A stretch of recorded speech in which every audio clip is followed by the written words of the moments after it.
जय श्री कृष्ण। आप सभी का हमारे YouTube चैनल पर हार्दिक स्वागत है। आज की इस वीडियो में आप सभी रसपान करेंगे भगवान विष्णु के द्वारा आभूषण स्वरूप भगवान गणेश को शक्ति प्रदान करने का वृत्तांत। आइए सुनते हैं। भगवान विष्णु ने अपने कंठ में धारण की हुई कौस्तुभ मणि बालक के गले में पहना दी। फिर ब्रह्मा जी ने उसे अपना मुकुट पहनाया और धर्मराज ने रत्नों का एक दिव्य अलंकार धारण कराया। इसी प्रकार समस्त उपस्थित देवी देवताओं ने अपने आभूषण, आभरण, अलंकार आदि प्रदान किए। तब सब प्रकार से संतुष्ट हुए शिव जी ने बालक का स्तवन किया। बोले, गजानन, आपके यहाँ आने से मैं धन्य हुआ। नर देह पर गज का मुख कैसा शोभायमान प्रतीत होता है, जिसका वर्णन भी इस वाणी से नहीं हो सकता। इस पर सभी देवताओं ने आभूषण के रूप में तुम्हें शक्ति प्रदान की है, इसलिए तुम सदैव विजयी रहोगे। सुर, असुर, दैत्य, राक्षस, मनुष्य, नागादि में ऐसा कोई भी नहीं है जो तुम्हारी समता कर सके। तदुपरांत ब्रह्मा जी ने निवेदन किया, हे देवाधिदेव, हे गजमुख, तुम सभी शास्त्रों, समस्त विद्याओं, सभी कर्मों में स्वयं सिद्ध निष्णात हो। अन्य तो क्या, मैं भी तुम्हारे पांडित्य का सामना करने में असमर्थ हूँ। हमारी प्रार्थना है कि तुम सदैव देवताओं के पक्ष का निर्वाह करते रहना।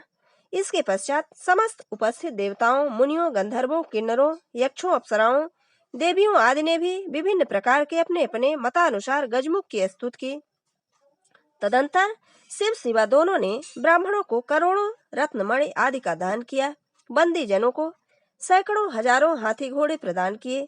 तदुपरांत शिव शिवा ने मंगलोत्सव मनाते हुए ब्राह्मणों को भोजन कराया तथा वेद पाठ एवं पुराण पाठ को भी आयोजित किया।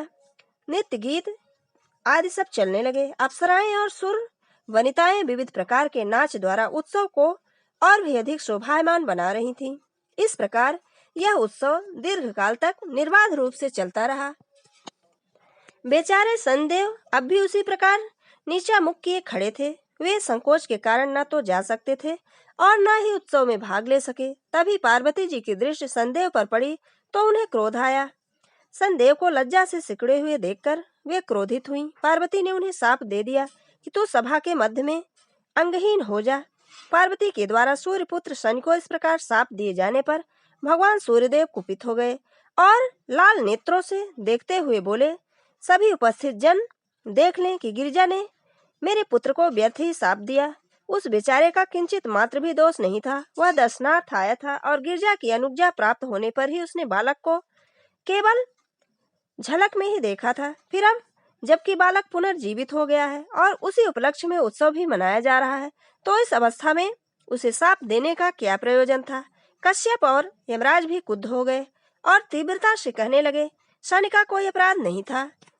जब जो कुछ भवितव्य होता है वह होकर ही रहता है। फिर शनेश्वर को लज्जा से सिर झुकाए खड़े देखकर भी अभिशप्त करने की अपेक्षा उस पर दया करनी चाहिए थी।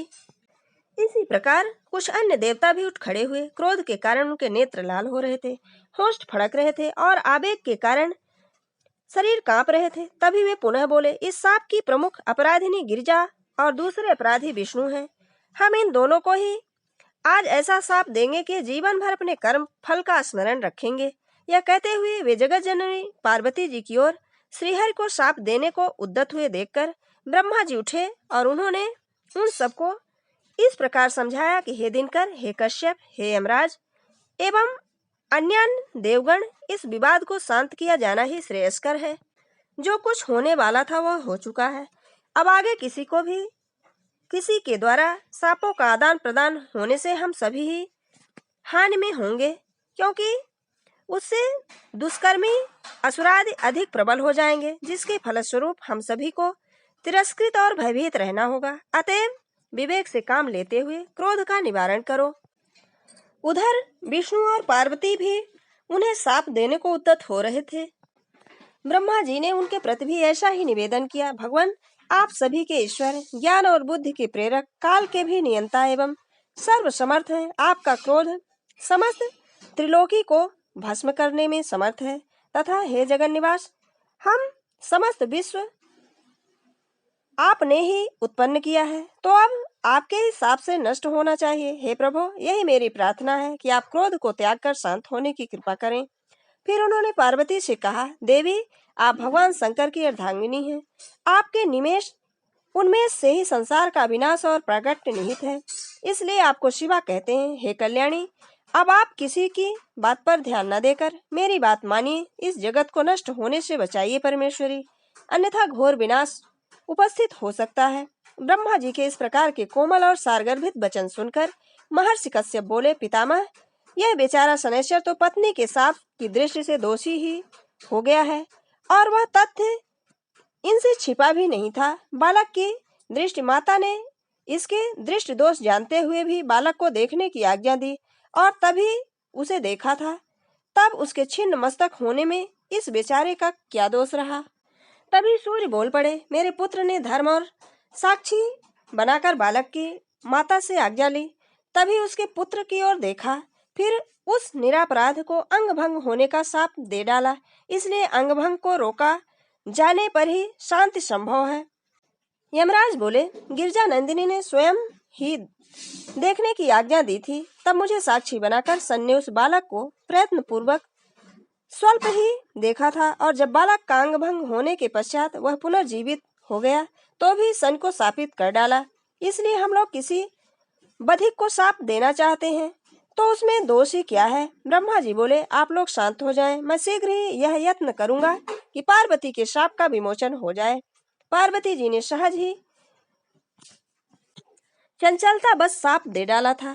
वह उनकी भूल थी, किंतु सज्जनों द्वारा तो बड़े से बड़े अपराधी भी क्षमा कर दिए जाते हैं। इस प्रकार पितामह ने उन सबको शांत किया और फिर संदेव से बोले, ग्रहेश्वर, तुम तुरंत ही देवी पार्वती की शरण में चलो, तुम्हारे शाप का निवारण उन्हीं की कृपा से संभव है।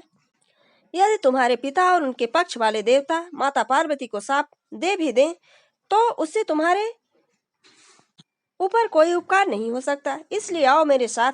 चतुरानन का आदेश मानकर सन उनके साथ माता के आश्रम में पहुंचे, और तब ब्रह्मा जी ने पार्वती जी से निवेदन किया, जगत जननी दुर्गे, आपने अपने पुत्र के दर्शन की आज्ञा दे दी थी तो सन का क्या दोष, फिर भी आपने उस निर्दोष को शाप दे डाला, इसलिए अब उस शाप का प्रतिकार होना आवश्यक है। आगे का वृत्तांत हमारी अगली वीडियो में। तब तक के लिए जय श्री कृष्ण, धन्यवाद।